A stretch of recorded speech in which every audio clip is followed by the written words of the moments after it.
നമ്മൾ നേരത്തിൻ്റെ ശ്രീധർമ്മ ക്ഷേത്രത്തിനടുത്തുള്ള ജ്യേഷ്ഠ ഹോട്ടലിൻ്റെ സമീപമാണ് നിൽക്കുന്നത്.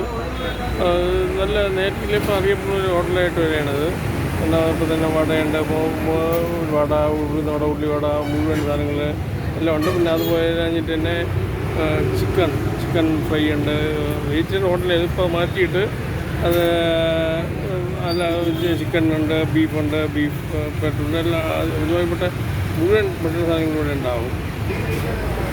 നല്ല വെളിച്ചെണ്ണയിൽ ചുടുന്ന ചിക്കനാണ്, ചിക്കൻ ഫ്രൈ ആണ്. ചിക്കൻ ഫ്രൈ ഉണ്ട്, അല്ലാതെ ബീഫ് പെട്ടുണ്ട്. എന്തായാലും ഇത് ഒരു 40-50 വർഷം മുമ്പുള്ള കടയാണ്. അപ്പോൾ ആ കടയുടെ ഓണർ ബന്ധപ്പെട്ടപ്പോൾ അതിന് പകരമായിട്ട് അദ്ദേഹത്തിൻ്റെ ഒരു ശേഷാവനും ബന്ധുവും കൂടെ ഒരു മിലിറ്ററിയിലെ ഉദ്യോഗസ്ഥനായ പുള്ളിയാണ്. പുള്ളിയാണ് ഇപ്പോൾ ചായക്കട നടത്തുന്നത്.